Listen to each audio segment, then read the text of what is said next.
Good morning students. आज हम पढ़ने वाले हैं, जैसे हमने पिछले लेक्चर्स में देखा था, फार्मेसी एक्ट 1914 स्टार्ट किया था। उसमें हमने देखा था कि फार्मेसी काउंसिल ऑफ इंडिया का कॉन्स्टिट्यूशन कैसा है। कॉन्स्टिट्यूशन कैसा है मीन्स उसमें कौन से मेंबर्स रहेंगे, उनकी कैसी कैसी कमिटीज़ बनती जाएगी। जैसे फर्स्ट प्रेफरेंस मैंने कहा था कि सबसे पहला बनता है इलेक्टेड मेंबर्स की कमिटी, देन नॉमिनेटेड मेंबर्स की committee and then ex officio members. ठीक है, इलेक्टेड मेंबर्स में जो हमने चुने हुए मेंबर्स रहेंगे, नॉमिनेटेड मीन्स जिनका चुनाव किया जाएगा, और एक्स ऑफिशियो मीन्स जो बड़े जो ऑफिसर्स हैं, जो बड़े एक्सपीरियंस पर्सन्स हैं, उन्हें लिया जाएगा, वो आएंगे एक्स ऑफिशियो मेंबर्स में। तो हमने देखा था pharmacy council of India. Pharmacy council of India में हमने क्या कहा था कि पहले 6 मेंबर्स रहेंगे, उनमें से 1 क्या होना चाहिए, टीचर होना चाहिए। और वो टीचर क्या होना चाहिए, एक तो फार्मास्यूटिकल केमिस्ट्री, फार्माकोलॉजी और फार्माकोग्नोसी का वो टीचर होना चाहिए। और नेक्स्ट उसमें क्या पढ़ा था, इलेक्टेड मेंबर्स में 1 person elected from medical council of India. और थर्ड क्या था उसमें कि 1 person elected from each state who is a registered pharmacist, means वो क्या होना चाहिए, रजिस्टर्ड फार्मासिस्ट होना चाहिए। हो गया हमारे इलेक्टेड मेंबर्स। देन नेक्स्ट हमने देखा था उसमें नॉमिनेटेड मेंबर्स। और नॉमिनेटेड मेंबर्स में भी हमने कहा था 6 मेंबर्स होने चाहिए। उसमें से एटलीस्ट 2 पर्सन ऐसे होने चाहिए कि जो टीचर है, लेकिन वो कैसे यूनिवर्सिटी से है, जो एफिलेटेड यूनिवर्सिटी से है। ठीक है, जो भी पजेस कर रहे हैं हमारा डिप्लोमा डिग्री कोर्स, ठीक है, या फिर प्रोफेशन ऑफ फार्मेसी रन कर रहे हैं, या फिर हमने कहा था कि नेक्स्ट क्या होना चाहिए, वो भी एक रजिस्टर्ड फार्मासिस्ट होना चाहिए। और थर्ड क्या था उसमें कि एक पर्सन ऐसा होना चाहिए कि जो यूजीसी या फिर एआईसीटीई से होना चाहिए, वो क्या होगा, नॉमिनेटेड मेंबर्स। और थर्ड रहेगा सबसे आखिर में एक्स ऑफिशियो मेंबर्स। उसमें रहेगा जनरल हेल्थ सर्विस का person, drug controller of India and central drug laboratory का एक पर्सन। वो हो गया हमारा फार्मेसी काउंसिल ऑफ इंडिया का कॉन्स्टिट्यूशन। अब हम साथ में पढ़ेंगे state pharmacy council and joint state pharmacy council. Means हमें स्टेट फार्मेसी काउंसिल तो पढ़ना ही है, तो हम ज्वाइंट स्टेट फार्मेसी काउंसिल से थोड़ा सा रिलेट करेंगे। क्यों? क्योंकि पहले स्टेट फार्मेसी काउंसिल बनेगा, उसके अंडर में क्या रहेगा, ज्वाइंट स्टेट फार्मेसी काउंसिल रहेगा।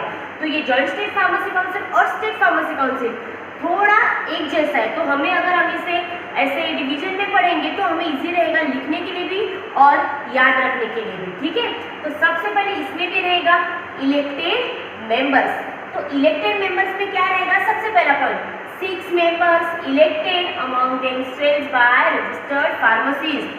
6 मेंबर्स में से तो हम किससे लेंगे, 6 मेंबर्स रजिस्टर्ड फार्मासिस्ट लेंगे। कहाँ से, स्टेट से। ओके, देन अब जॉइंट स्टेट फार्मेसी काउंसिल में हम क्या करेंगे, रजिस्टर्ड फार्मासिस्ट तो होने चाहिए, लेकिन वो कितने, 3 to 5 from each state instead of 6। Means 6 person एक ही सिंगल स्टेट से लेने से अच्छा है आप अलग अलग स्टेट से 3 to 5 रजिस्टर्ड फार्मासिस्ट लेंगे। मैंने क्या कहा, इलेक्टेड मेंबर में क्या रहेगा, 6 members elected from themselves by registered pharmacist of state. एक स्टेट में से हम कितने लेंगे, 6 मेंबर्स लेंगे।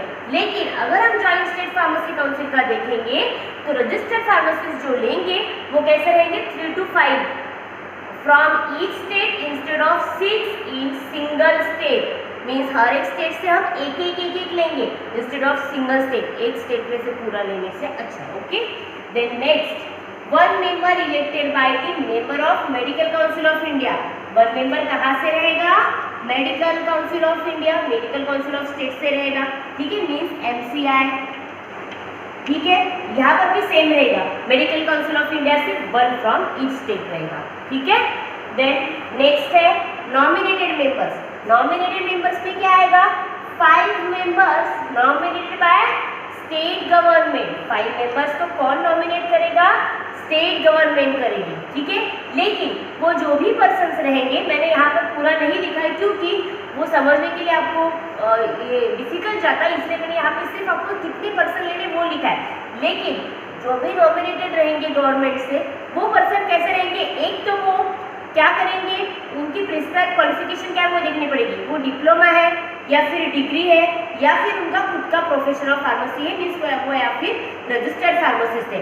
ये इसमें मैंने नहीं लिखा है। लेकिन अगर हम देखेंगे कि 5 मेंबर्स कहाँ से लिए, तो ऐसे पर्सन लेंगे कि जिन्होंने डिप्लोमा या फिर डिग्री की हुई है। ठीक है, सेम यहाँ पर भी रहेगा, गवर्नमेंट नॉमिनीज रहेंगे, लेकिन कहाँ के, जिन्होंने डिप्लोमा या डिग्री क्रॉस किया है, 2 to 4 from each state instead of 5। एक यहाँ पर हमने क्या किया, 5 मेंबर ले लिए डायरेक्टली, लेकिन यहाँ पर हम क्या करेंगे, 2 to 4 फ्रॉम ईच स्टेट, हर एक स्टेट से हम 2 to 4 लेंगे इंस्टेड ऑफ 5। एकदम से पूरे 5 लेने से अच्छा हम क्या करेंगे, 2 to 4 लेंगे। मीन्स यहाँ पर अगर 5 ले रहे, इससे थोड़ा कम यहाँ पर लेंगे 2 to 4। जैसे यहाँ पे हमने क्या लिए थे, डायरेक्टली 6 लिए थे, लेकिन यहाँ पे हमने क्या किया, ओनली 3 to 5 लिए, 6 तक हम नहीं गए। ठीक है, ये हो गया nominated members of joint state pharmacy council.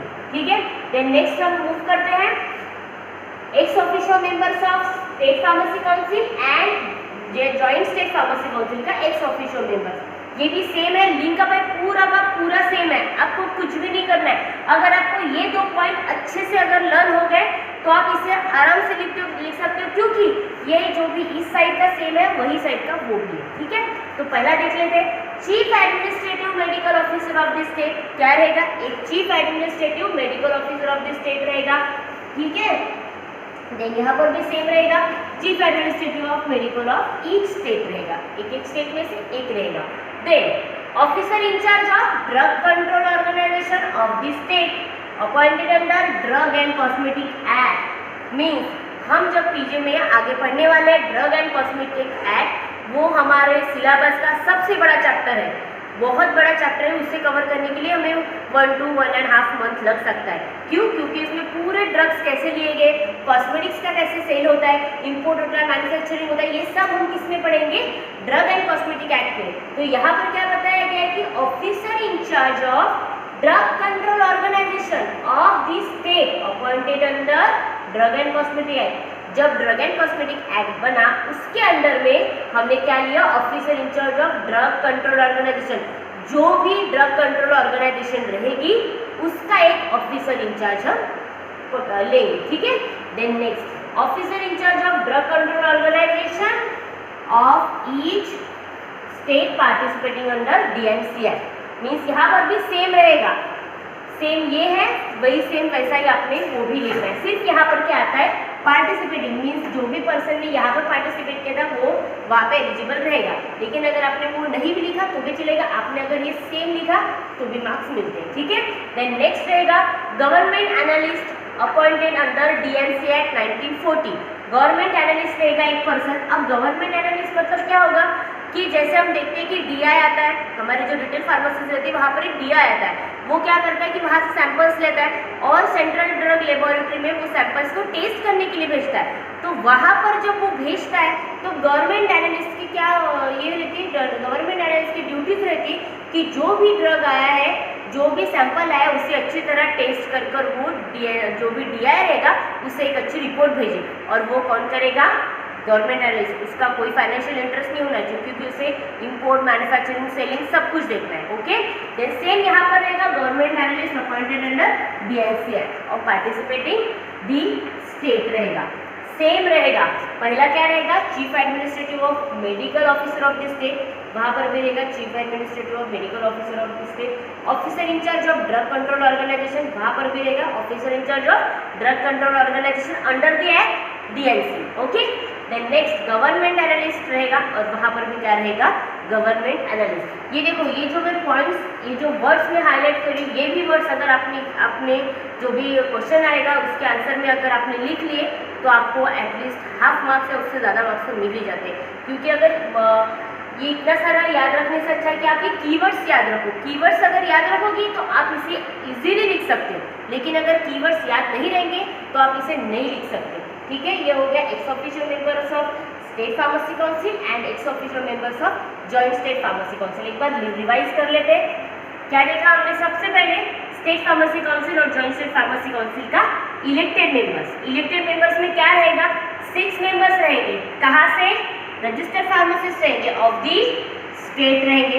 यहाँ पर भी सेम रहेगा, लेकिन यहाँ पर क्या है, रजिस्टर्ड फार्मासिस्ट 3 to 5, 6 लेने से अच्छा हम क्या लेंगे, ओनली 3 to 5 रजिस्टर्ड फार्मासिस्ट लेंगे।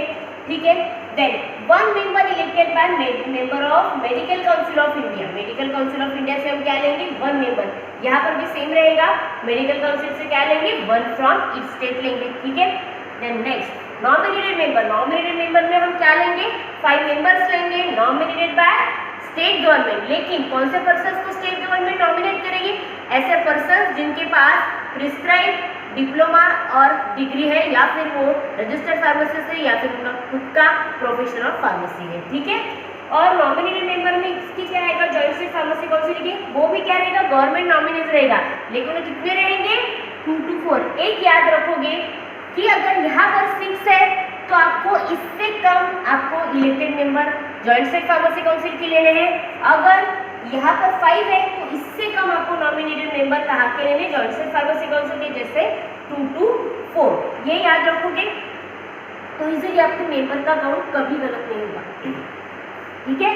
देन नेक्स्ट है ex official members, chief administrative of medical council, medical officer of the state, chief administrative of medical officer of the each state, then officer in charge of drug control organisation of the act under the act DNC act, then officer in charge of drug control organisation under the DNC act. और government analyst रहेगा, वहां पर भी same government analyst रहेगा, ठीक है।